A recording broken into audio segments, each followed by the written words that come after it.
dengan mengatakan, janganlah engkau mempersekutukan aku dengan apapun, dan sucikanlah rumahku bagi orang-orang yang tawaf, dan orang yang beribadah, dan orang yang rukuk dan sujud. Dan serulah manusia untuk mengerjakan haji. Niscaya mereka akan datang kepadamu dengan berjalan kaki atau mengendarai setiap unta yang kurus. Mereka datang dari segenap penjuru yang jauh, agar mereka menyaksikan berbagai manfaat untuk mereka dan agar mereka menyebut nama Allah pada beberapa hari yang telah ditentukan atas rezeki yang Dia berikan kepada mereka berupa hewan ternak. Maka makanlah sebagian darinya dan sebagian lagi berikanlah untuk dimakan orang-orang yang sengsara dan fakir. Kemudian hendaklah mereka menghilangkan kotoran-kotoran yang ada di dalam mereka, menyempurnakan nazar-nazar mereka dan melakukan tawaf sekeliling rumah tua Baitullah. Demikianlah perintah Allah. Dan barang siapa mengagungkan apa yang terhormat di sisi Allah, hurumat, maka itu lebih baginya di sisi Tuhannya. Dan dihalalkan bagi kamu semua hewan ternak, kecuali yang diterangkan kepada keharamannya.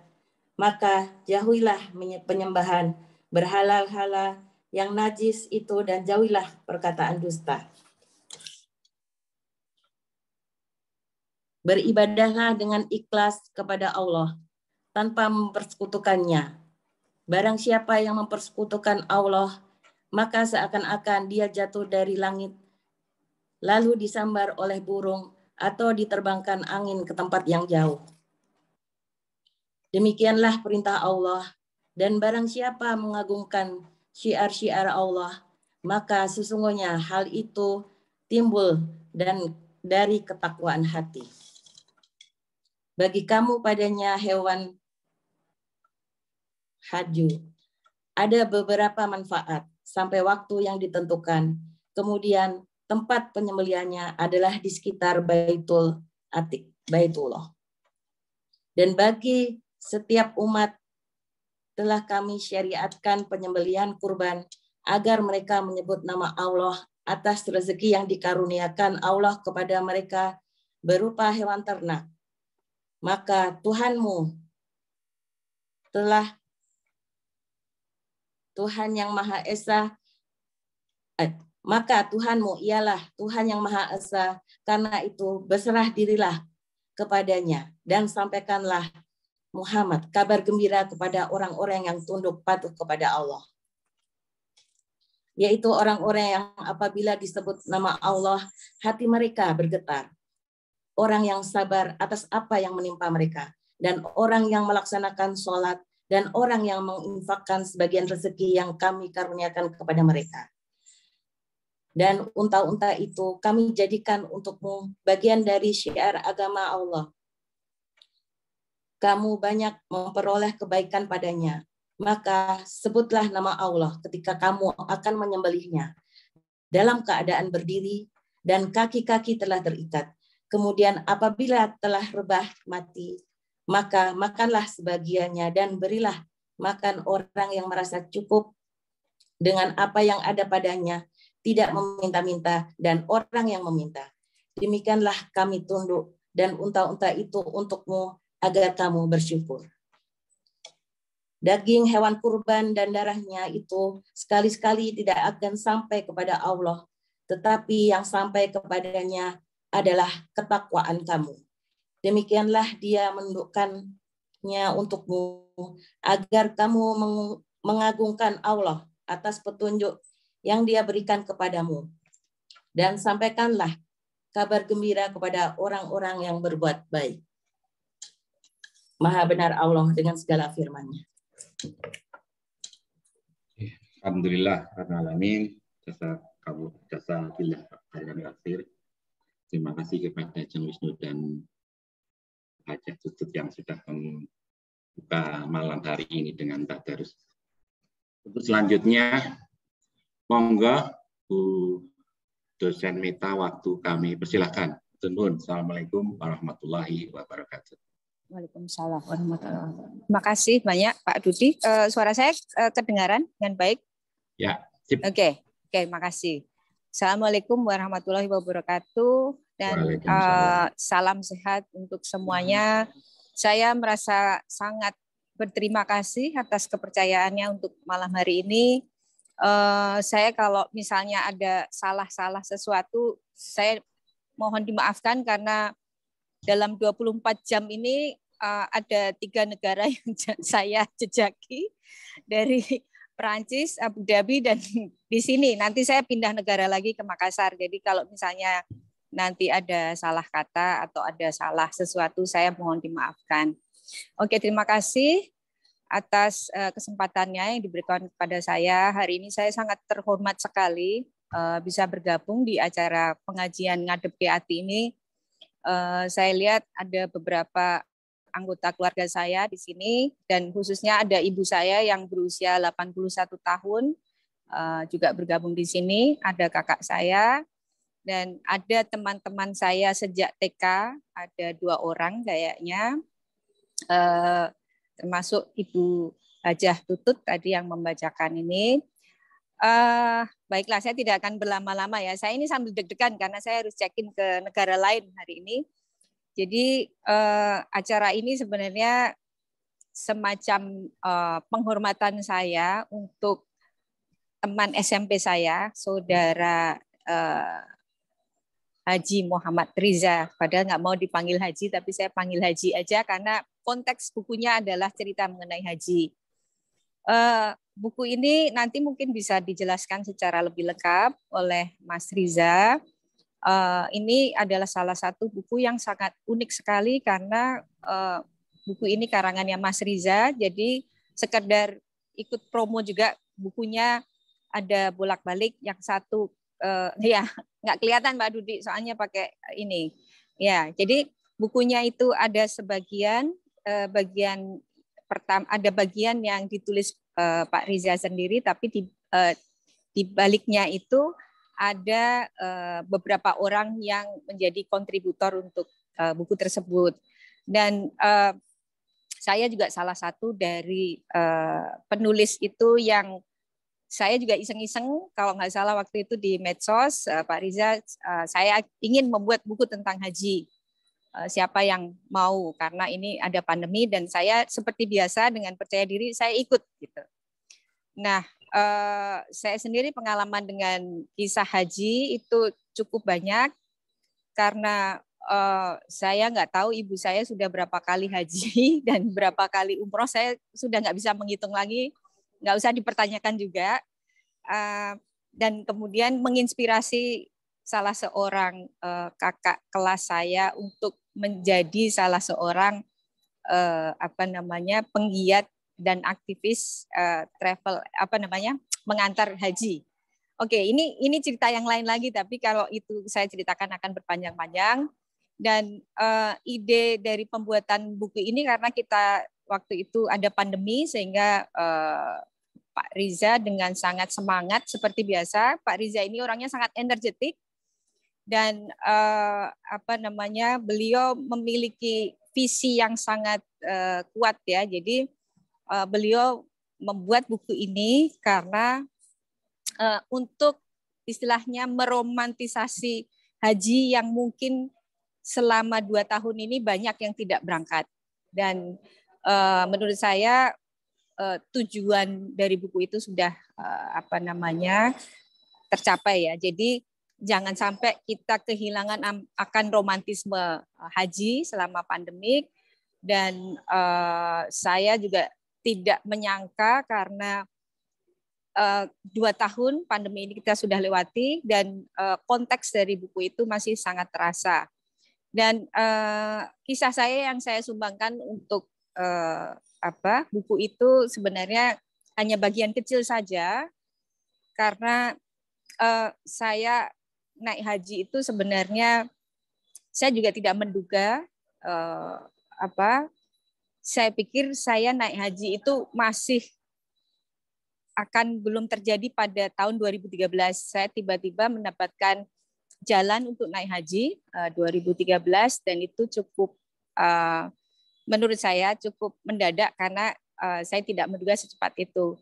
Dan saya waktu itu pertama kali melihat Ka'bah, saya begitu menangis dan akhirnya saya tahu mengapa ibu saya selalu tersentuh dan ingin naik haji. Mungkin teman-teman yang belum naik haji, semoga disegerakan. Tapi bagi yang sudah mengalami naik haji, saya kira kita tahu bahwa naik haji itu adalah sebuah pengalaman yang luar biasa.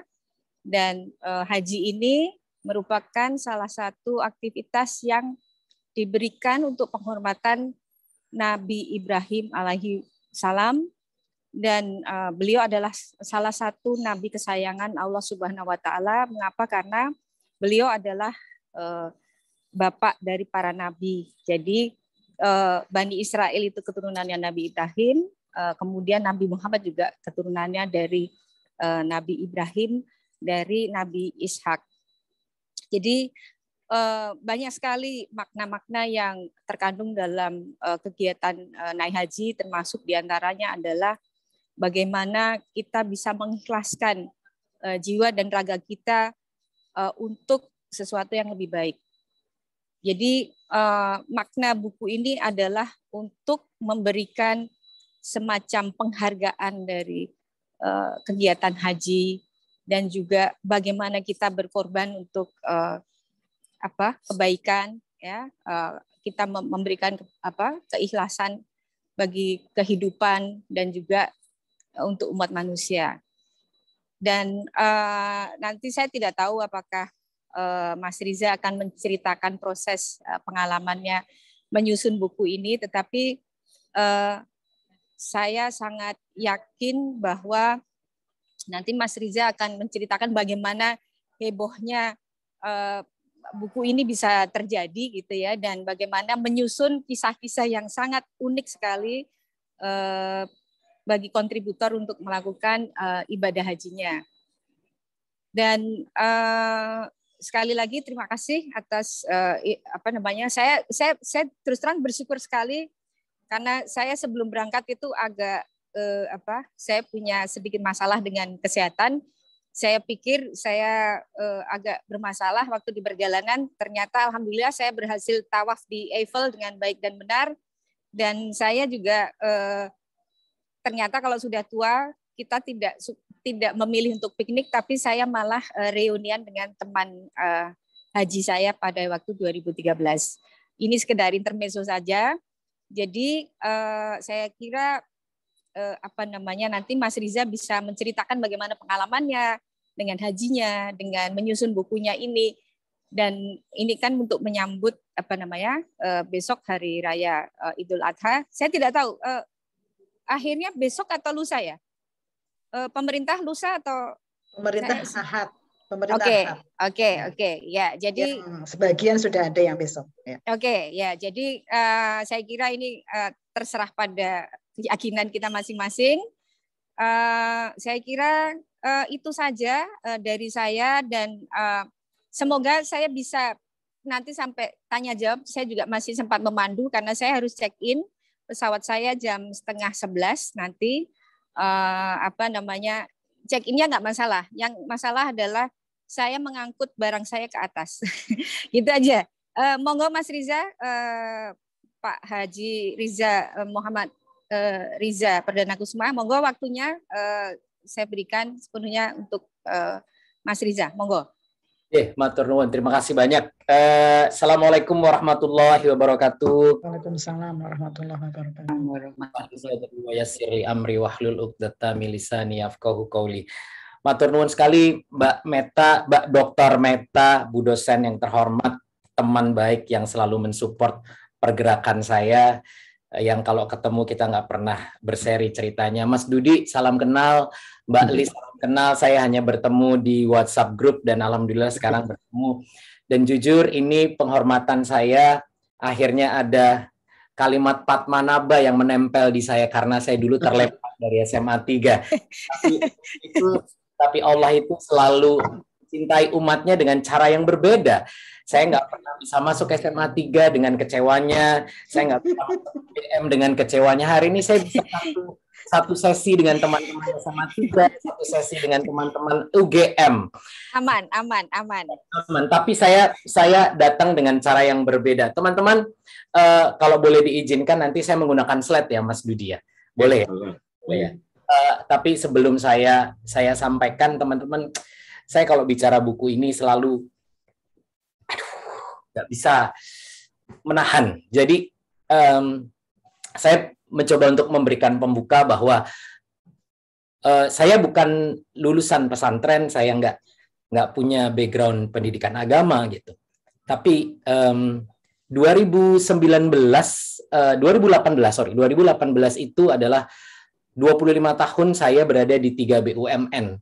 Dan saat itu posisi saya adalah menjadi dirut di Indonesia Ferry Property milik PT Pembangunan Perumahan dan ASDP.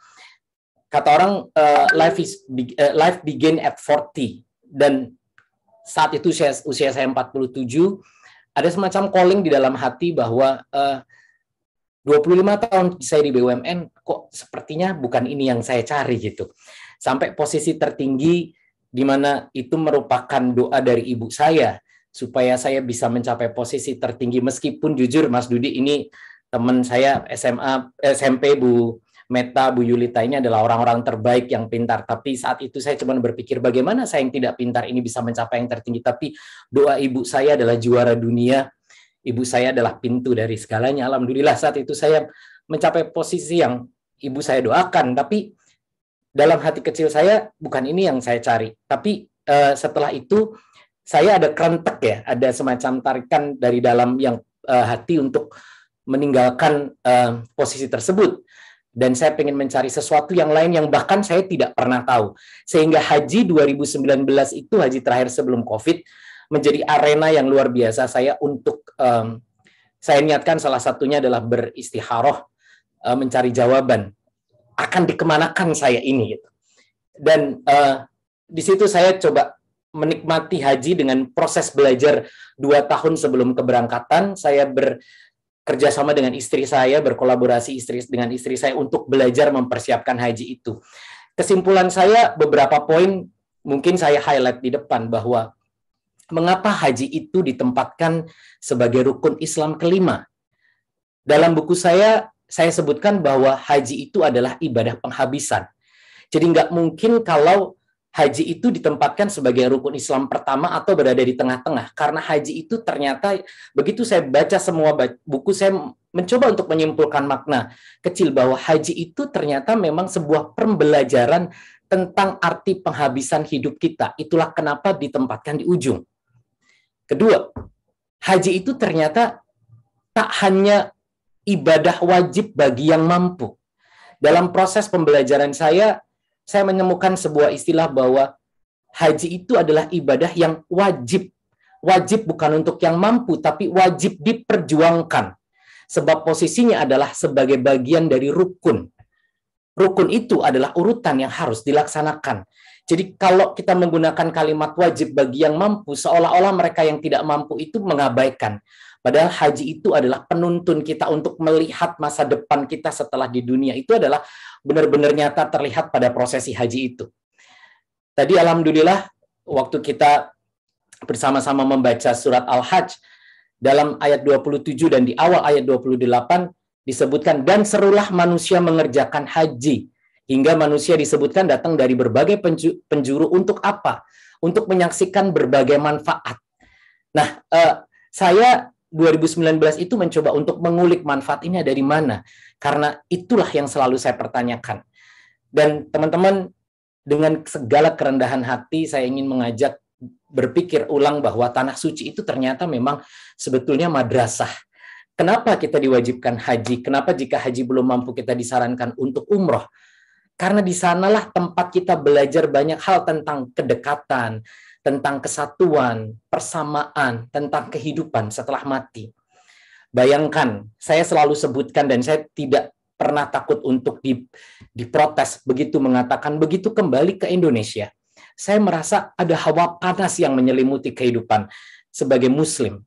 Banyak pertentangan di sana-sini, banyak satu keluarga di WhatsApp grup sering bertengkar karena perbedaan mazhab, karena perbedaan tanggal Idul Adha.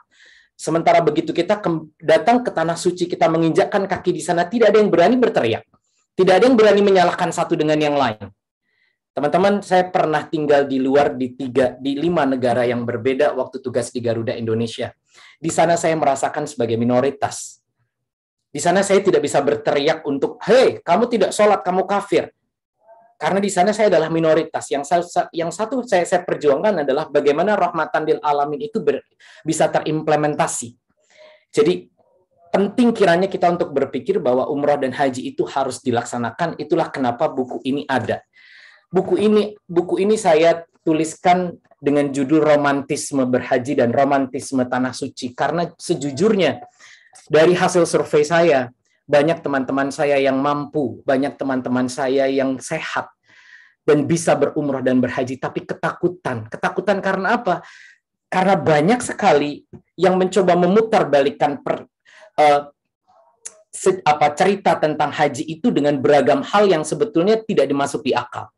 Di sana disebutkan cerita bertemu dengan malaikat, ada setan berupa dalam wujud besar melangkahi saya, memberi makan tiba-tiba. Itu yang saya konsumsi dari kecil sampai saya dewasa tentang haji, dari senior-senior, dari nenek buyut moyang saya. Bahwa setiap datang ke haji yang menjadi kulakan, yang menjadi bahan untuk ditanya, itu kemarin bertemu apa? Kejadian ajaib apa? Padahal kalau kita belajar haji itu adalah sebetulnya adalah kenikmatan. Haji itu adalah pendekatan kita, penyerahan kita, dan di sana kita proses pembelajaran sebagai manusia dinyatakan dalam bentuk yang sangat nyata. Nah, teman-teman, Bapak Ibu, waktu saya menulis buku saya yang kedua, buku saya yang pertama adalah biografi saya menjadi GM di Garuda Indonesia, itu diterbitkan tahun 2017 oleh Gramedia. Itu adalah autobiografi saya. Buku ketiga, keempat sebetulnya menunggu, yaitu buku yang sekarang menjadi fokus saya tentang leadership, tentang service design, dan tentang family business management. Tetapi buku haji ini kemarin benar-benar seperti menonjok saya untuk segera diterbitkan, karena terus terang saya ingin sekali bersyiar dengan cara yang berbeda. Kenapa Mas Dudi saya minta untuk tidak mencantumkan nama Ustadz? Karena saya bukan Ustadz. Saya adalah orang yang masih belajar cukup banyak tentang banyak hal, dan ini adalah proses di mana saya untuk mendewasakan diri. Selintas tentang buku ini, teman-teman, buku ini tadi disampaikan berwajah dua. Jadi yang depan yang warna hitam ini adalah tulisan saya sendiri sebanyak 200 halaman. Yang biru ini adalah tulisan dari teman-teman yang ikut program workshop menulis saya lewat sosial media, yang kemudian saya redesign tulisannya supaya satu irama dengan tulisan saya. Dan ini sebetulnya syiar saya juga untuk bersama-sama mengajak banyak orang untuk menulis. Dan latar belakang dari penulisan adalah bahwa saya yakin bahwa kalau Imam Ghazali menyebutkan, kalau kamu bukan anak raja dan kamu bukan anak ulama besar, maka menulislah. Dan saya bukan kedua anak dari dua golongan ini. Saya bukan anak raja, saya bukan anak ulama. Maka yang harus saya perjuangkan dalam hidup adalah menulis. Dan menulis agama itu sangat berat buat saya. Itulah kenapa saya memilih Republika untuk saya kirimkan, dan alhamdulillah disetujui. Karena bayangan saya, ini nggak bisa di Gramedia, ini harus Republika. Karena di situ banyak editor yang mungkin lebih ustadz dan memiliki capacity yang lebih pas untuk melakukan editing terhadap buku saya. Yang kedua, ada keinginan dalam diri saya untuk mewariskan legacy. Seumur hidup sekali saya menuliskan buku agama karena saya belum pernah naik mimbar dalam konteks berbicara, dan di situ saya yakin masih panjang untuk saya berada di sana. Saya pengen menuliskan legacy yang bisa dikenang oleh anak cucu saya pada khususnya, dan masyarakat pada umumnya tentang tulisan ini. Kemudian saya juga pengen creating a passion for being a writer. Saya pengen mencoba untuk mendorong bahwa setiap orang pasti bisa menulis, meskipun saya tidak punya background sastra. Saya juga pengen membagi pengalaman menulis, mengajak banyak orang bahwa kita semuanya bisa menulis. Mari tinggalkan sejarah dengan menulis. Yang kelima adalah saya pengen sharing referensi melengkapi informational purpose, di mana saya pengen mengajak mengolah haji ini dengan beragam referensi yang ada. Yang keenam, saya juga penasaran menantang diri kepada major publisher. Saya bisa nggak sih menulis dan harus major publisher? Makanya itu semacam self-challenge. Saya ingin mendorong leadership saya, memanage diri saya sendiri bahwa saya harus mampu mengalahkan ini semua. Yang ketujuh, saya pengen sehat, Bapak Ibu, teman-teman. Saya pengen bermakna sampai tua. Avoid good life crisis. Jadi saya pengen di usia saya yang semakin tua ini, saya pengen mentargetkan untuk menulis buku sebanyak-banyaknya. Dan ide penulisan ini adalah, ini saya masuk ke dalam materi, kalau tadi latar belakang, buku ini saya tuliskan dalam waktu 5 bulan, kemudian ada 2 halaman, ada 2 cover tadi. Saya mencoba menyusun tagline Romantisme Berhaji ini menuju Tanah Suci berbekal niat cinta dari hati. Jadi saya ingin mengajak sebanyak mungkin orang, haji itu bekalnya cinta. Haji itu bekalnya kesadaran dan kemauan. Haji itu bukan paksaan. Haji itu meskipun kewajiban adalah tempat kita itu apel dengan sosok yang menciptakan kita, dengan penguasa alam raya, pencipta alam raya ini, maka niatkanlah untuk bertemu. Tapi dengan cinta, bukan dengan paksaan, bukan kekhawatiran. Jadi romantisme itu dikonsep melalui niat, melalui panggilan, melalui talbiyah, yang kita jawab dengan kehadiran. Nah, saya juga ingin mengajak bahwa haji itu nggak boleh hanya dijalani cuman ritual saja. Ternyata persiapan haji itu harusnya diperdalam dengan lebih banyak, bahwa mengikuti pembelajaran kelas haji sebelum kita berangkat itu nggak cukup. Kita harus ikro, kita harus belajar semaksimal kita, semaksimal mungkin, sehingga dalam prosesnya kita juga memunculkan why. Kenapa kita harus berhaji? Dan saya juga mencoba mengangkat bahwa ide penulisan ini berangkat dari ketidaknyamanan stigma tentang haji dan umroh yang tadi banyak sekali dihantui dengan pemikiran-pemikiran bahwa akan ketemu malaikat, kalau kita belum bersih dosanya maka kita akan dibalas di sana. Itu totally nggak ada. Saya mencoba untuk mencari berbagai macam referensi. Haji itu adalah penghambaan. Haji itu adalah kedekatan dan tempat di mana Allah membuka seluas-luasnya orang untuk bertaubat dan berdoa, meminta. Bukan untuk menanti pembalasan. Pembalasan itu nanti di akhirat, bukan di dunia, bukan di tanah suci. Ini kalau kita lihat Bapak Ibu, sangat miris begitu diangkat ke sosial, ke media online dan lain sebagainya. Di Indonesia ini banyak sekali tulisan 10 kejadian ajaib menunaikan ibadah umroh. Selalu disuruh masak, merasa tidak pernah enak makan, merasa gatal di sekujur tubuh. Itu sebetulnya kalau kita lihat, itu bukan cobaan. Itu semacam proses naluriah sebagai manusia. Kita nggak cocok dengan air, Masjidil Haram itu begitu luas, kita kesasar, itu hal yang sebetulnya pemakluman, tetapi bukan pembalasan. Karena yang saya khawatirkan adalah bahwa pada saat kita menginjakkan kaki di sana, seolah-olah kita menanti kapan kita ketemu malaikat. Kita ketemu nggak ya sama setan? Seolah-olah kita mengukur gitu. Seolah-olah malaikat itu berada di sana adalah untuk menghukum kita. Nah, buku ini sejujurnya adalah untuk melengkapi manasik. Buku ini adalah untuk mengobati kerinduan bagi yang sudah melaksanakan haji, sekaligus menjadi obat dan pelengkap bagi teman-teman yang mungkin akan menunaikan haji. Dan saya juga ingin mengajak bahwa mencintai haji meskipun satu kali, itu benar-benar harus kita perjuangkan. Bahkan harus kita persiapkan jauh sebelum kita berangkat. Sejak kita mendaftar dan sejak kita memahami bahwa rukun Islam itu ada 5. Teman-teman, Bapak Ibu, penulisan ini juga saat itu disebutkan Bu Meta tadi adalah empati saya pada saat haji ditutup, pada saat COVID kemarin. Betapa sedihnya, betapa rasa kehilangan itu muncul. Sehingga saya menuliskan beberapa tema yang cukup detail di buku ini, meskipun belum semua ide saya termasukkan, karena buku ini begitu selesai draftnya sudah 400 sekian halaman. Saya nggak mungkin menjadikannya tambah tebal. Nanti orang nggak bisa membaca atau capek membaca. Tapi dalam bab-bab kecil buku ini, saya mencoba untuk menimbulkan why, curiosity terhadap mengapa kita berhaji, apa itu Zamzam, bagaimana itu sa'i, bagaimana itu tawaf, mabit, tahalul, hajar aswad, melempar jumroh, dan Siti Hajar, tapi bukan dengan konteks seperti referensi lainnya. Referensi yang saya buat ini saya kumpulkan dan saya kombinasikan dengan penajaman dari kacamata saya pribadi pada saat pelaksanaan haji, sekaligus mencoba menggabungkan referensi. Seperti hal yang paling menarik mungkin tentang tahalul. Tahalul banyak dituliskan dalam banyak referensi, tapi dalam buku ini saya memotret tahalul dari ternyata, ya Allah, mengapa pada saat tahalul itu kadang-kadang kita sayang memotong rambut? Kenapa rambut harus dipotong? Kenapa harus dipersihkan? Padahal rambut itu di mana Allah memberikan manusia itu nikmat melalui rambut.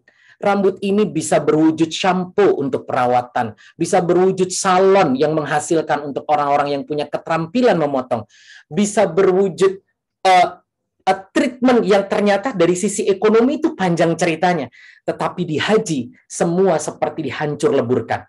Rambut itu seolah-olah dihabiskan supaya kita tahu bahwa itu bukan segalanya yang harus selalu diperindah. Begitu kita berhaji, kita menggunakan pakaian untuk sa'i, pakaian ihram yang benar-benar hanya dua lembar saja, yang semuanya kita tanggalkan. Yang pada saat kita masuk ke Mina, kita tidak boleh menggunakan semua atribut yang bersifat keduniaan. Jadi haji di situ saya pertanyakan setiap tahapannya. Dan di situ saya tuliskan dengan penajaman referensi sekaligus pemandangan yang terjadi di lapangan. Bagaimana mabit itu juga ternyata membuka kacamata saya, ya Allah. Seperti inikah nanti pada saat hari kebangkitan?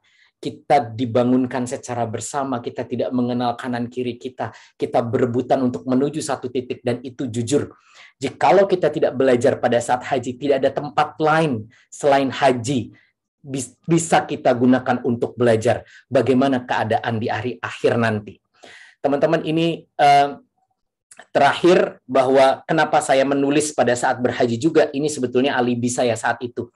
Karena satu hal yang membuat saya sedikit horor adalah begitu masuk ke grup haji, kita berada dalam satu kamar, kita berada dalam satu kelompok, kita berada dalam satu tenda, dan timbul pembicaraan ke kanan, ke kiri yang kadang-kadang kita tidak sadari. Saat itu saya gunakan handphone untuk menulis buku ini sepanjang mengisi waktu kosong di haji adalah sebagai alibi, menjaga hati dan fokus haji saya.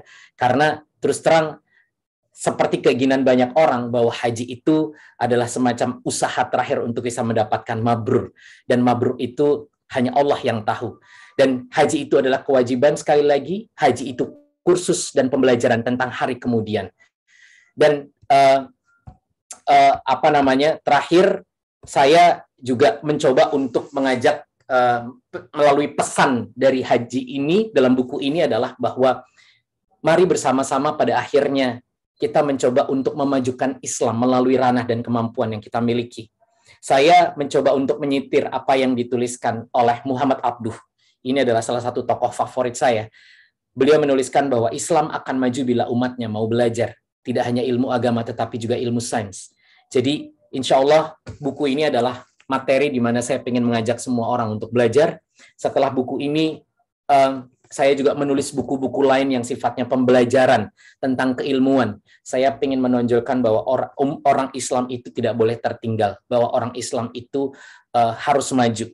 Bahwa saya tidak mau apa yang dituliskan oleh Muhammad Abduh dalam kitab Al-Jumud Illatun Tazawul, itu disebutkan bahwa kemunduran umat Islam adalah bukan karena ajalan Islam itu sendiri, melainkan adanya sikap jumud di tubuh umat Islam yang seolah-olah ingin benar dan menyalahkan yang lain. Padahal kita harus sama-sama belajar. Mari Bapak Ibu, teman-teman, jika belum sempat berhaji, saya ikut mendoakan dengan tulus dalam hati. Semoga kita semua yang ada di sini disegerakan hajinya. Dan marilah sama-sama kita niatkan haji ini sebagai tanda cinta kita untuk melaksanakan semua rukun dan menuntaskan sampai ke angka yang nomor 5, sekaligus menjadikan Tanah Suci sebagai madrasah keislaman untuk kita menjadi lebih maju. Dan terakhir, buku yang biru saya tidak akan bahas lebih detail.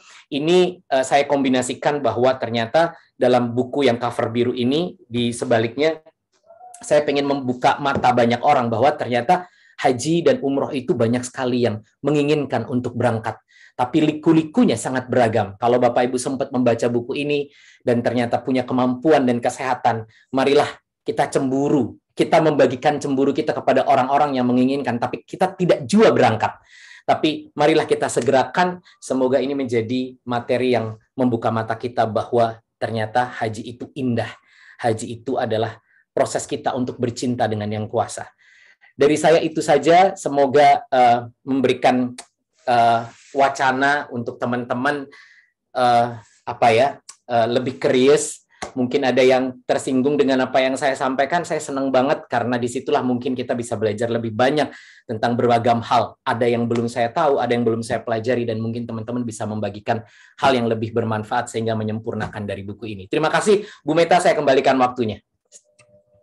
Oke, terima kasih banyak Pak Haji Riza ya, luar biasa. Saya terus terang dalam proses ini saya begitu, ketika berakhir menulis ini saya terus terang saya terharu dan bagaimana saya mau utarakan ya, karena saya harus menggali lagi memori saya tentang kebetulan ada beberapa kisah ya, saya menggali kembali karena haji buat saya itu berhubungan dengan orang tua saya, karena kedua orang tua saya selalu mendorong seluruh anggota keluarga untuk naik haji. Jadi proses ini menurut saya sangat luar biasa, dan mungkin tadi Mas Riza juga lupa bahwa ada beberapa kontributor yang menulis tapi sebelumnya belum pernah umroh dan juga belum pernah haji. Jadi buku ini sepertinya refleksi kita akan bagaimana kita menyikapi haji itu sendiri dan juga umroh. Jadi saya kira ini hal yang sangat menarik, dan saya berharap mungkin ada banyak pertanyaan, mungkin dari kisah-kisah haji atau mungkin dari buku ini, mungkin dari peserta di sini silahkan monggo kalau ada pertanyaan dan mungkin atau komentar atau apa saja. Ini akan menjadi hal yang lebih menarik daripada hanya ini. Dan satu lagi pesan sponsor, belilah buku ini selama bisa dibeli. Oke, ini adalah pesan sponsor. Saya kira gitu saja. Mungkin monggo kalau silakan kalau ada pertanyaan yang berhubungan dengan haji boleh, yang berhubungan dengan bukunya boleh. Monggo silakan. Kalau ada, ya harusnya ada. Mungkin bisa raise hand atau silakan. Saya untuk memulai. Monggo, Pak Haji. Nun sewu Mas Riza.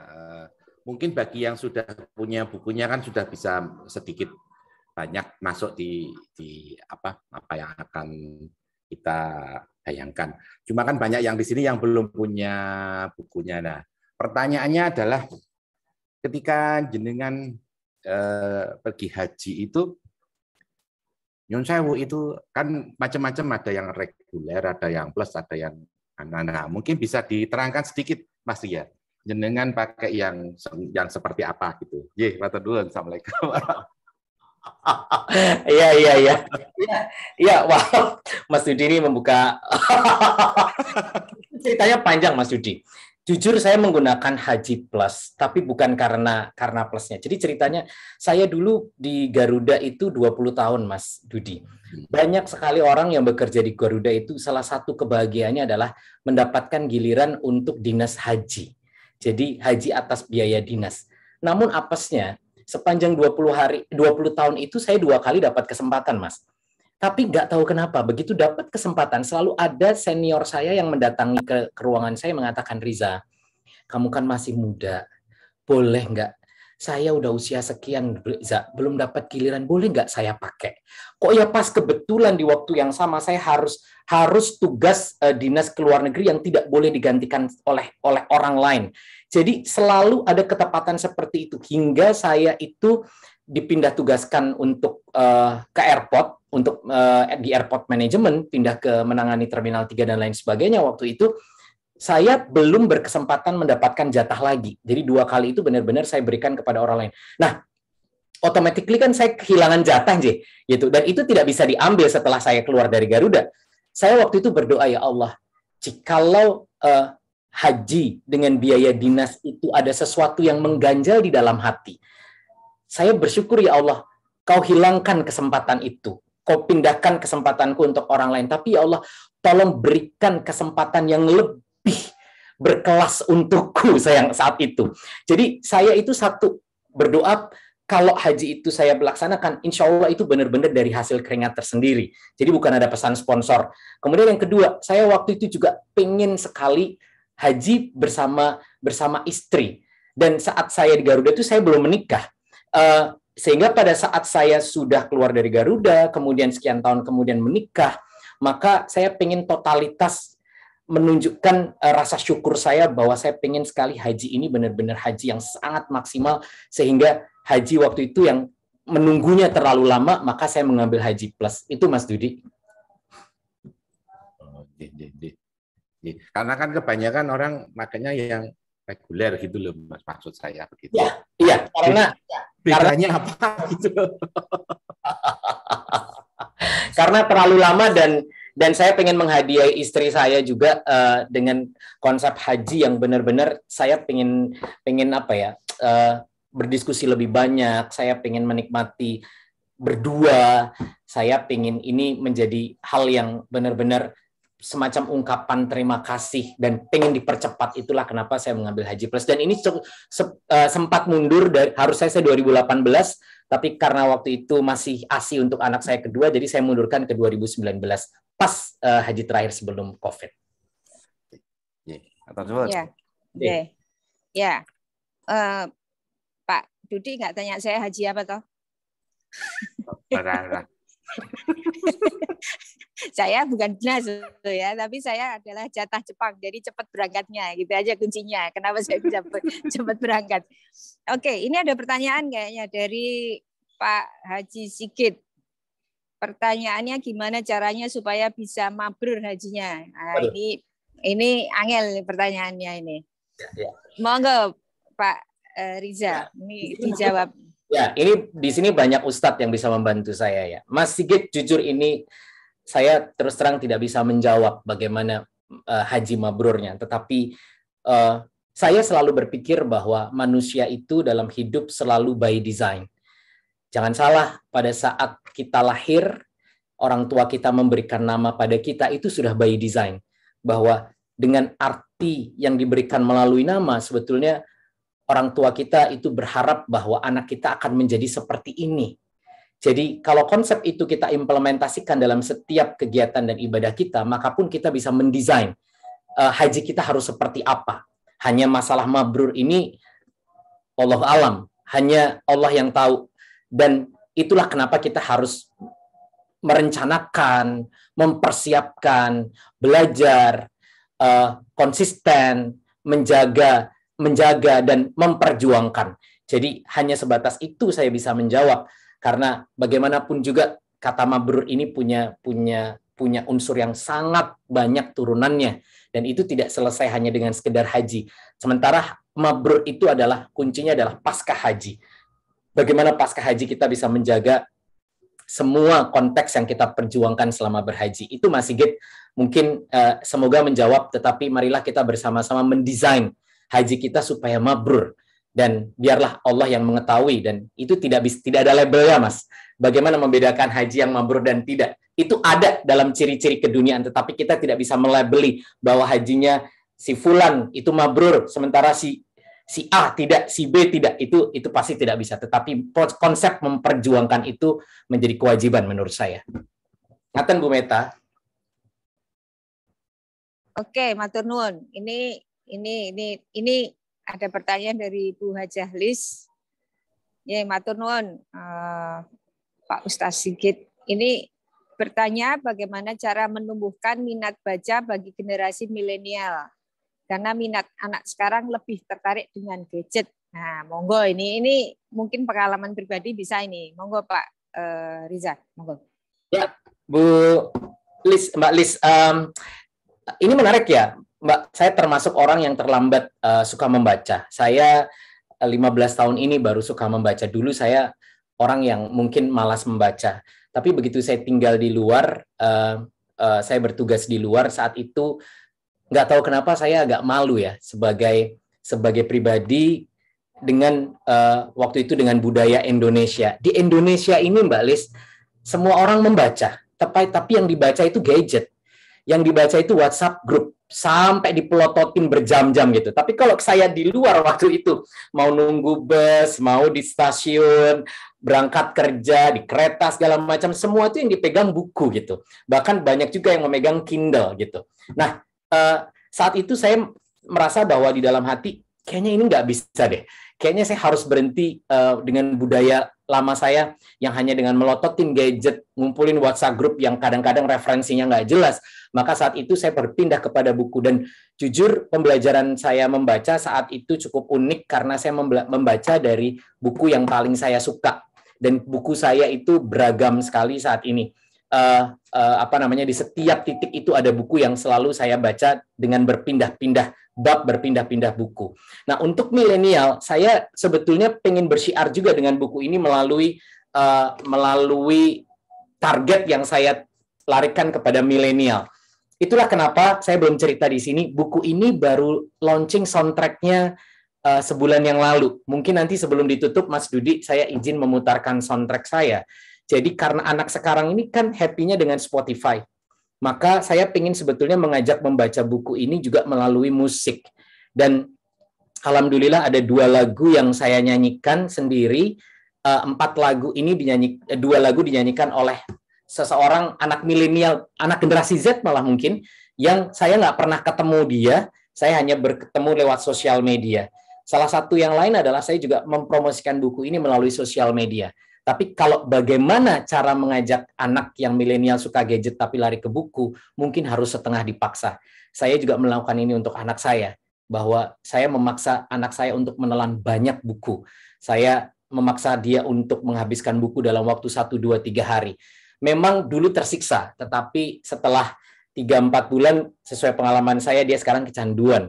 Jadi ini adalah proses upaya yang tidak boleh pernah berhenti, dan yang paling penting adalah orang tua harus menjadi contoh. Bagaimana bisa anaknya disuruh membaca tapi orang tuanya tetap drakoran, gadgetan gitu kan. Jadi kita harus menjadi guru di rumah. Mungkin itu singkatnya, Mbak Lis. Ya. Kami sambut. Ya. Udah cukup Mbak Lis, ada lagi? Cukup? Oke. Untuk selanjutnya nih pertanyaan menarik nih. Assalamualaikum, saya seorang mu'alaf. Apa yang harus saya lakukan untuk memaksa bisa berangkat haji? Mohon maaf tidak bisa langsung disampaikan karena rumah ramai sekali takbiran. Monggo, Mas Riza. Mbak Anindya, tadi saya sudah sampaikan bahwa jikalau kita sudah mengaku sebagai Muslim, maka rukun itu kan urutan, Rukun itu urutan. Jadi memang harus dituntaskan. Gimana sih? Kalau kita makan nasi, gitu, nasinya habis duluan, sayurnya habis duluan, tapi lauknya tertinggal. Itu kan ada yang nyesek ya, ada yang kurang pas, gongnya tuh nggak ada. Jadi bayangkan dari sesimpel itu bahwa haji itu adalah puncak dari segala puncak segalanya, gitu. Puncak dari proses penghabisan penyerahan kita kepada Yang Maha Kuasa. Jadi ya mau tidak mau kita harus melaksanakan itu. Dan yang kedua adalah Mbak Anindya, jangan salah, haji itu tidak semudah dulu. Haji itu sekarang bisa menunggu 30, 35, 40 tahun lagi. Jadi buat saya, kita mendaftar sekarang itu belum tentu juga bisa berangkat. Jadi menurut saya lebih baik jikalau kita mau mempersiapkan diri untuk kafah, daftarkanlah dulu. Wallahu alam kita bisa berangkat atau tidak, kalaupun kita berangkat di usia berapa, kita bisa menuntaskan perjalanan atau tidak. Daripada kita tidak melakukan sama sekali, saya selalu menyarankan untuk mendaftarkanlah terlebih dahulu. Karena itu seolah-olah memutus kewajiban bahwa kita sudah deal. Biarkan Allah yang akan menentukan perjalanan. Jangan ada keraguan-raguan kemudian kita tidak mendaftarkan. Karena haji di Indonesia ini unik sekali. Beda tadi sama Bu Meta. Kalau waktu saya di Jepang juga tinggal di sana selalu tiap tahun ditawarin haji dan itu sangat singkat prosesnya. Tapi di Indonesia ini sangat luar biasa. Mungkin menjadi ujian yang luar biasa bagi masyarakat Indonesia di mana haji harus menunggu sekian puluh tahun. Jadi Mbak Anindya, saran saya adalah jangan sampai telur dan ayam goreng yang kremes itu tidak termakan. Kita sudah mati, kita sudah meninggal. Tapi alangkah lebih baik bahwa kita segerakan untuk bisa menikmati keindahan proses ibadah yang luar biasa akbar, luar biasa memanjakan mata kita terhadap pengalaman hari akhir itu di depan mata. Jadi marilah kita nikmati bersama. Itu sih Mbak Anindya. Nggih, matur nuwun. Ya, ini mendaftar dulu ya. Oke, siap Mas Riza. Matur nuwun sangat. Ya, ini saya mungkin tambahin sedikit. Kadang-kadang ya memang naik haji itu menurut saya unik ya, karena kadang-kadang yang sudah niat sekali belum tentu berangkat, atau sebaliknya yang agak setengah-setengah, bukan setengah-setengah sih, tapi maksudnya tidak niat sekali tapi ini malah berangkat. Jadi ini pengalaman saya pribadi gitu ya. Ada teman yang dia sudah merencanakan, ternyata nggak berangkat. Saya yang nothing tulus, maksudnya saya nggak tahu apakah itu nothing tulus atau enggak, tapi ya itu tadi hanya mendaftar dan ternyata berangkat. Jadi kami juga surprise. Jadi haji itu memang unik menurut saya, dan itu tidak ada solusinya gitu ya. Kalau itu mungkin begitu Mas Riza. Ya. Oke, ini ada lagi pertanyaan dari Mbak Diah Kusuma. Assalamualaikum, izin bertanya bagaimana agar pasangan dibukakan hati untuk segera mendaftar haji karena menurutnya belum bersih. Maksudnya belum bersih ini masih perlu disapu atau di mana ini? Monggo Pak Riza. Mbak Diah, ini sebetulnya adalah yang saya temukan pada saat saya melakukan riset awal mengenai buku ini. Jujur kata-kata belum bersih, masih berlumur dosa, dan lain sebagainya itu menempel. Sehingga menjadi alasan klasik untuk orang itu tidak berangkat. Dan sekian banyak orang yang saya temui menggunakan alasan ini secara seragam. Yang paling pasti Mbak Diah, mungkin kayak saya pernah dulu ikut pengajian, jikalau sudah diaminkan lebih dari 3 orang itu biasanya akan makbul. Jadi monggo sarang-sarang Bapak Ibu, teman-teman semua yang ada di Zoom ini, kita doakan semoga pasangan Mbak Diah ini segera dibukakan mata hatinya untuk berangkat haji. Kita aminkan terlebih dahulu, amin ya robbal alamin. Yang kedua Mbak Diah, panjenengan adalah pasangannya. Saya yakin doa pasangan itu salah satu yang terkuat, salah satu yang bisa mendobrak semuanya. Jadi berdoalah dengan khusyuk supaya membuka mata batin. Dan yang berikutnya adalah diajaklah untuk berdiskusi sering-sering. Tapi please jangan dibawa berdiskusi kepada teman-teman yang sudah melaksanakan haji tapi membawa cerita-cerita yang mengerikan tadi. Karena jujur itu tidak ada. Dan bawalah untuk, menurut saya, kalau Mbak Diah belum memiliki buku ini, saya dengan tulus ikhlas saya akan kirimkan kepada Mbak Diah, minta suaminya untuk membaca bahwa haji itu adalah cinta. Haji itu adalah perjalanan yang sangat romantis, yang tidak akan pernah lupa untuk kita kenang kembali, bahkan sangat dirindukan untuk kita bisa berangkat lagi.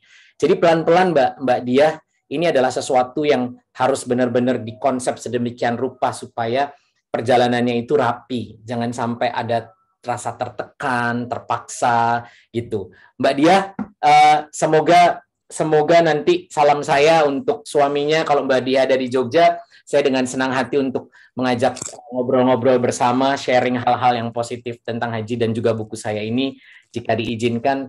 Dan semoga saya doakan semoga Mbak Diah dan suaminya bisa berangkat segera. Amin ya robbal alamin. Iya, matur nuwun. Itu Mbak Diah segera diproses loh, itu ada buku gratis itu nanti loh. Ya, Jangan lupa saya loh. bisa. Ya, J. Mbak Diah tempat saya Seragen. Oh, J. Oke. Nah, ini dari Pak Ustaz Sigit, berangkat haji sebaiknya di usia muda.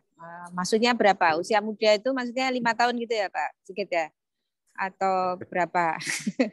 Oke, kemudian Mas Dendi, semua panggilan Allah tidak bisa kita tebak. Nah, ini saya juga sangat setuju. Kemudian Mbak Yulita, menurut saya kesempatan berhaji itu hak prerogatif Allah untuk memutuskan waktunya. Yang penting nawa itu berhaji harus benar dulu. Oke, ini menambah segala sesuatu yang kita sudah diskusikan tadi ya. Jadi ini menambah itu. Mungkin ada lagi yang mau ditambahkan Pak Riza, atau ada lagi pertanyaan baru lagi? Monggo silakan. Silahkan di chat boleh. Boleh berizin bertanya Mbak Bu. Ya, monggo. Ya, monggo Mbak Wisnu. Mas Reza, saya alhamdulillah udah punya bukunya, kemarin dikirim matur nuwun nggih. Oh nggih, matur nuwun sami-sami, alhamdulillah. Ini buku ini sebenarnya pengen saya hadiahkan buat putri saya. Kelihatannya masih itu tadi, seperti tadi teman-teman ada yang masih belum tergerak ya, mudah-mudahan. Nah, ini bagus lah ya, bukunya ada dua sisi ya Mas Reza ya. Mas Reza, sisi yang satu untuk motivasi, inspirasi untuk awal berangkat haji ya, mau berangkat haji, kisahnya banyak kisah pilu sedih. Saya kalau membacanya ikut terbawa emosinya. Pengalaman saya itu melihat Mas Reza berani, alhamdulillah diberi kekuatan Allah tuh bisa menyusun kayak apa ya, semacam prosesi haji itu diuraikan ya Mas Reza ya. Padahal kita mau belajar ini belum dapat nih Mas Reza. Saya dulu waktu berangkat itu masih ngeblank ya. Jadi memang kalau membaca buku tanpa berangkat dulu itu bingungan. Terus terang saya juga bingung. Nah, Armina itu terbukti juga teman satu kamar dan satu rombongan itu yang walaupun beliau ustazah, ternyata Armina itu maknanya juga belum paham benar. Karena apa? Terbukti dari apa? Persiapan untuk perlengkapan. Jadi dikira itu berapa hari ya kita kemarin tuh ya? Saya lupa ya. Berapa hari maksimal ya di Armina itu ya, Mas Reza ya? 4 deh. 4 hari ya. Nah itu bekal bajunya enggak cukup. Kita anak buahnya itu sampai membawa itu, ada yang di sana harus beli baju dan sebagainya. Luar biasa. Nah, itu kemudian juga apa ya? Ada beberapa sih yang perlu ini. Yang soal prosesi ini juga Mas Reza, secara keilmuan kalau untuk memotivasi awal ini luar biasa ini buku ini ya Mas Reza ya. Tapi terus terang saya tuh agak masih terus mau mencari, walaupun kita udah berangkat haji, terus pengen belajar terus secara dalil-dalil mungkin untuk tawaf itu seperti apa sih yang pasnya. Kalau di buku Mas Reza kan belum ya. Nah, ini untuk memotivasi kita orang-orang yang memang secara garis besarnya kita punya kekuatan untuk ada kekuatan untuk bertekad dan menikmati perjalanan. Alhamdulillah, Masya Allah. Pertanyaan saya lupa saja jadi ngeblank. Dah Mas Reza mungkin itu dulu. Masya Allah, terima kasih. Syukur. Sami-sami Bu, sami-sami. Ya, nanti kalau teringat pertanyaannya boleh disampaikan lagi. Tapi matur nuwun sekali kalau sudah membaca. Memang buku ini sebetulnya adalah rasa penasaran saya terhadap segala hal, termasuk satu hal waktu saya melakukan sa'i. Saya sampai mencari buku, saya sampai browsing kemana-mana. Siapa itu Siti Hajar? Siti Hajar itu ternyata tidak dituliskan dimanapun. Tapi begitu nama Siti Hajar diangkat, kenapa Allah itu meminta semua yang berhaji itu untuk mengikuti proses yang pernah dilaksanakan? Ini kan sebetulnya unik. Jadi why itu saya munculkan dari awal. Karena kembali lagi, manasik bagi saya pribadi itu ternyata tidak cukup, karena manasik itu hanya menyampaikan prosesi atau tahapan berhaji, tetapi why-nya itu tidak terjawab di situ. Jadi memang Mbak Wisnu, apa yang panjenengan sampaikan tadi di buku saya ini, memang saya berjuang untuk bisa mencari jawabannya meskipun tidak lengkap, tapi sebetulnya spiritnya adalah buku ini belum tentu 100% bisa menjawab, tapi sebetulnya saya ingin mengajak bahwa buku ini akan mencoba mengusik orang untuk juga mempertanyakan setiap tahapan itu, sehingga dengan Iqra, dengan memfilter, dengan akli, dengan akalnya itu, sebetulnya haji itu tidak hanya sekedar diturutkan prosesinya, tetapi juga harus kita menggunakan akal untuk mempertanyakan dan mencari jawaban. Sehingga saya setuju tadi Bu Yulita ya disampaikan bahwa hak prerogatif. Saya punya konsep juga bahwa haji itu tidak ada bedanya dengan puasa. Haji itu sebetulnya adalah sesuatu yang sangat personal antara kita dengan Yang Maha Kuasa. Keberangkatan kita, ibadah kita, doa kita, segala macam itu sebetulnya sangat personal, direct. Bahwa kita ketemu di rumah Allah itu juga direct. Jadi menjadi sesuatu yang sangat momen yang sangat menyenangkan. Dan kita akan lebih persis kayak kita misalnya mungkin mencari pasangan sih. Kita mau cari pasangan, kita harus cari bibit bobot bebet. Maka pada saat haji itu seperti kita menemui sesuatu yang kita cinta, kita harus memahami kenapa kita berangkat ke sana, apa yang kita cari dan apa yang kita temukan. Itu sebetulnya adalah proses tidak hanya menuruti prosesi, tetapi juga harus selalu mempertanyakan dan mencari jawaban. Kemudian terakhir adalah mencintai. Karena bagaimanapun juga kita akan menemui Yang Maha Kuasa dan di sana menjadi semacam lahan tempat kita untuk belajar. Gitu Bu Meta. Matur nuwun. Ya, saya kira ini sudah melengkapi itu semua. Ada satu lagi dari siapa tadi ya? Dari Mbak Rini. Matur nuwun, sangat ustaz, sharingnya sangat luar biasa, bisa menulis buku. Oke. Dan mungkin saya sekedar tambahin ya sedikit saja. Ada, tolong saya dikoreksi kalau saya salah. Ada seorang pemuda yang dia itu tidak bisa berangkat naik haji. Namanya kalau nggak salah adalah Uwais ya. Jadi pemuda ini sangat miskin sekali, tapi dia begitu taat dan mengabdi kepada ibunya. Karena miskinnya dia melayani ibunya sehingga meninggal. Kemudian Nabi Muhammad bilang bahwa meskipun dia tidak berangkat ke haji karena tidak bisa, karena meninggal duluan, jadi Uwais ini kemudian meninggal, tapi amalannya itu sama dengan naik haji. Jadi ketika saya mendengar kisah itu, kadang-kadang naik haji itu tadi kembali kepada istilah tadi, hak prerogatif Tuhan, tapi ada hal-hal yang mungkin di luar jangkauan kita sebagai manusia untuk tidak memahami makna-makna haji itu, karena ini sebuah kisah yang sangat besar sekali, dan Nabi Ibrahim itu juga kita tidak tahu kapan waktunya karena tidak pernah tertulis, tapi konon kabarnya adalah beliau hidup pada saat Mesir. Mesir itu berarti sebelum Masehi. Bayangkan aktivitas ini masih bisa berlangsung berabad-abad lamanya. Jadi ini sebuah peristiwa yang sangat luar biasa. Mohon maaf ini saya agak menyela dari cerita-cerita ini. Jadi ini haji itu menurut saya adalah sesuatu hal yang kita mungkin sebagai manusia tidak bisa memahami apa hikmahnya. Mungkin itu saja dari saya, tambahannya agak banyak. Gimana Mas Dudi, ini apakah masih mau dilanjutkan pertanyaan atau kita mau menyetel lagunya Pak Riza? Monggo, kalau tidak ada pertanyaan lagi bisa di-play saja itu lagunya, Mas. Monggo. Ya, teman-teman, ini bisa dicek di Spotify, dan saya yakin Bapak Ibu sambil mendengar lagu ini sambil membaca bukunya, ini adalah tren yang coba saya ingatkan bahwa Muslim pun bisa menggunakan kombinasi antara pemahaman, pengetahuan, dan juga seni untuk bisa mewujudkan syiarnya. Semoga diterima. Ini lagu pertama saya. Terlintas pikiran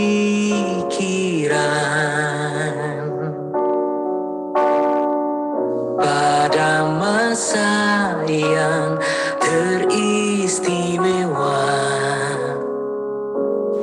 kala langkah kerap menuntun mendekat dengan yang akhirnya terus ku rindukan.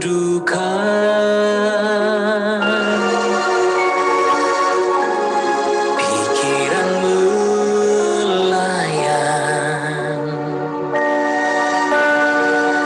kalanya mampu, bukan skalanya, namun hati kecil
semua kemesraan dengan Sang Pencipta.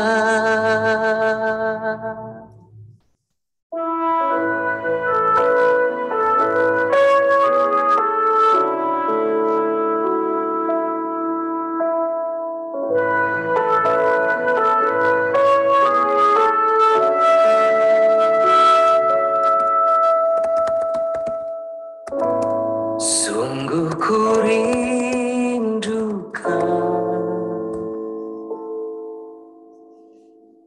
romantisme dengannya tak terlukis kata.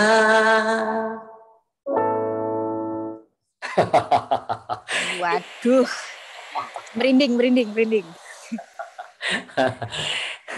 Ini background saja teman-teman Bapak Ibu, kenapa saya harus bernyanyi, karena saya sebetulnya memang awalnya penyanyi. Jadi saya ini adalah penyanyi jingle, saya ini penyanyi jingle Indomie, McDonald, Kentucky, Fried Chicken, obat batuk Woods, Purbasari, Scrap itu, dan yang masih diputar mungkin di tempat Bapak Ibu sekarang masih diputar adalah Sari Roti. Jadi kalau ada yang naik sepeda jualan sari roti, itu yang nyanyi adalah lagunya saya, Sari Roti, Roti Sari Roti. Jadi menyanyi itu menjadi bagian pekerjaan sampingan saya dahulu. Waktu saya di Jakarta, di Garuda, malamnya saya penyanyi jingle, maka setelah saya resign, saya punya banyak waktu dan saya ingin memaksimalkan kemampuan yang saya miliki, maka selain menulis, saya ingin mengajak orang untuk mendengar musik dulu, baru membaca atau sebaliknya. Gitu Bu Meta.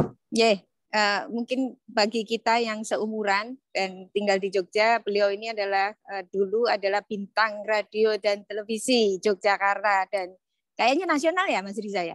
Nasional ya. Ya begitu. Kalau zaman kita pasti ngerti, tapi kalau zaman anak kita nggak ngerti gitu ya. Kalau zaman sekarang adalah Afi dan Afi juga zaman dulu. Jadi gitu ya.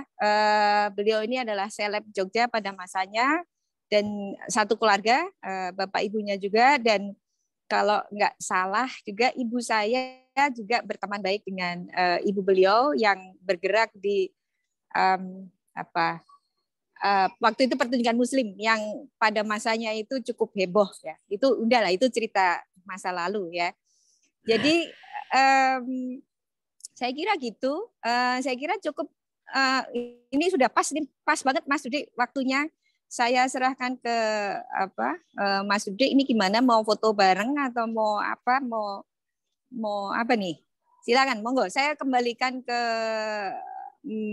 Pak Haji Dudi, dan terima kasih banyak Pak Riza, ini kolaborasi yang sangat luar biasa sekali, dan moga-moga kita masih bisa bertemu, sehat-sehat selalu, dan bertemu pengajian secara offline dan online. Terima kasih. Monggo Pak Dudi. Silakan. Alhamdulillah, matur nuwun Bu Haja Meta. Bantuannya luar biasa ini malam ini, special edition bener. Satu saran Mas Riza. Mas Dudi. Bukunya hurufnya kekecilan. Oh gitu kah? Iya, jadi kalau lupa nggak bawa kacamata nggak bisa. Harus dengan kekuatan batin ini. Karena kalau itu dibesarkan Mas Dudi, ini bisa lebih dari 450 halaman. Saya takutnya malah jadi bantal gitu loh. Orang itu udah horor banget gitu. Lebih gede dikit lah.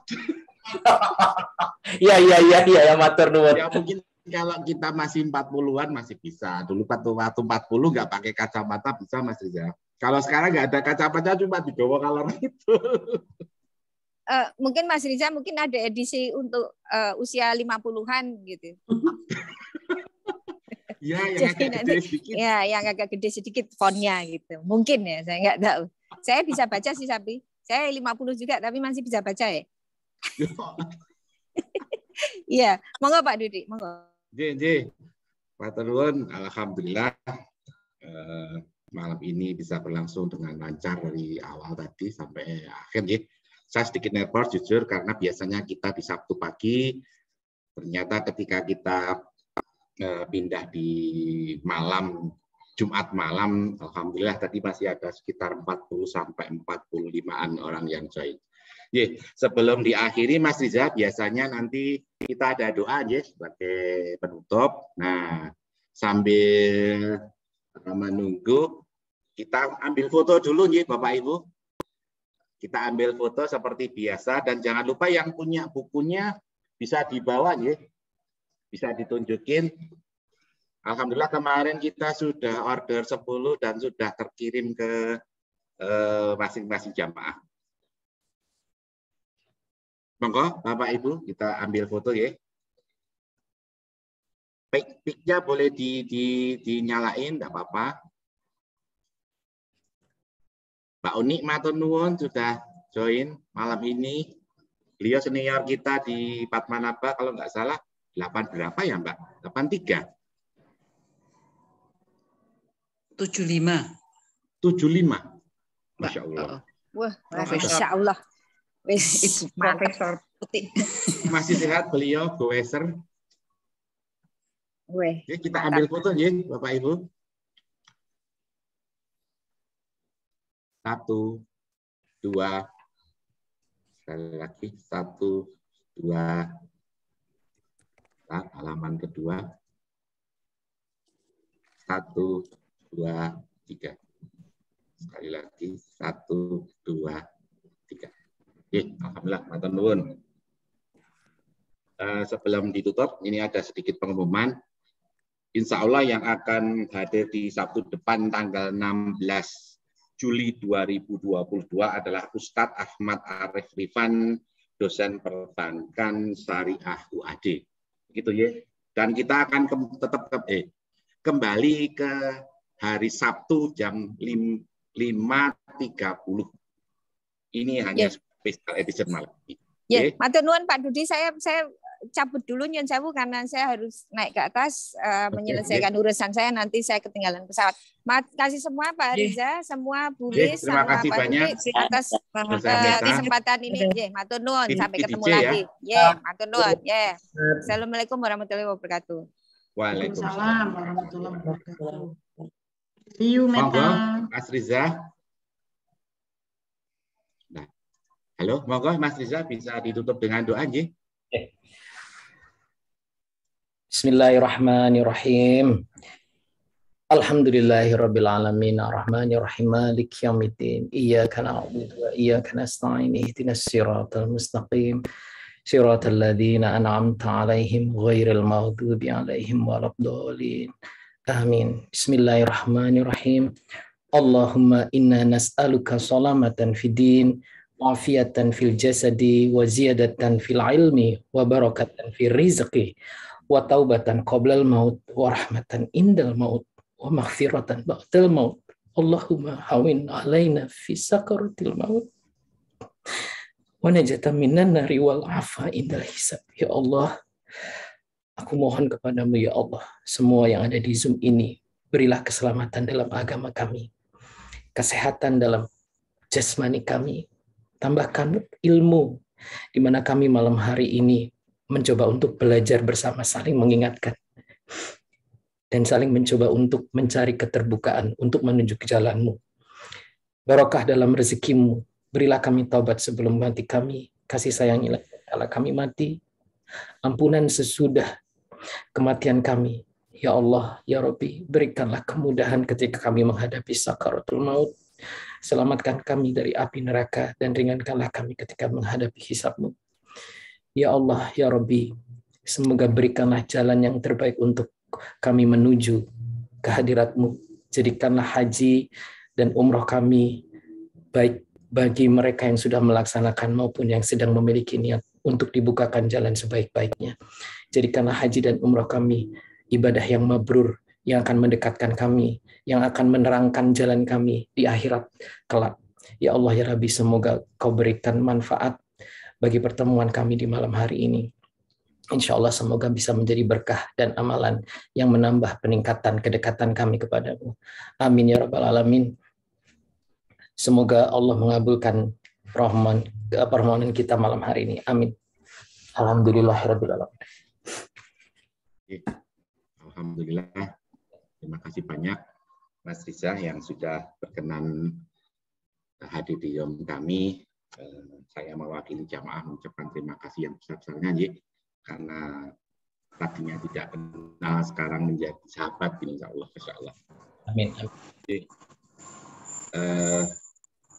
Bapak Ibu yang kami hormati, mohon dimaafkan ya kalau ada salah dan khilaf dari kami. Insya Allah kita akan bertemu kembali di Sabtu depan di tanggal 16 Juli 2022 bersama dengan Ustadz Ahmad Arif Rifat. Marilah pengajian pada malam hari ini kita tutup bersama-sama dengan membaca doa kafaratul majlis. Subhanakallahumma wa bihamdika asyhadu an la ilaha illa anta astaghfiruka wa atubu ilaik. Terima kasih banyak. Billahi taufiq wal hidayah. Wassalamualaikum warahmatullahi wabarakatuh. Waalaikumsalam warahmatullahi wabarakatuh. Terima kasih. Matur suwun, Terima kasih Mas Risa, Mas Yudi, Mbak Lis, Matur suwun, Mbak Ales, Rahmat, Om Edi, sehat selalu. Mbak Uti, matur suwun. Matur nuwun Om Yudi, mohon maaf Matur suwun, telah Mbak Ija. ada tamu. Halo, selamat malam. Halo. Halo. Matur nuwun, Pak Joko. Halo. Om Tena matur nuwun. Halo. Masukan. Halo. Ya, masukan Pak. Masukan. Mungkin tolong dimasukkan daftar ini untuk yang diundang Ustadz M. Jasir dari Masjid Jogokarian. Oh ya, matur nuwun. Matur nuwun Mas Didi, Mbak Lis. Matur nuwun Mbak Widi. Mbak Widi, matur nuwun. Nuwun Mas Dudi, Mbak Lis. Matur nuwun Om Dikit, matur nuwun. Kasih. Matur nuwun Om Didi. Om Minang. Assalamualaikum. Ya, assalamualaikum. Mohon maaf lahir batin. Waalaikumsalam. Matur nuwun.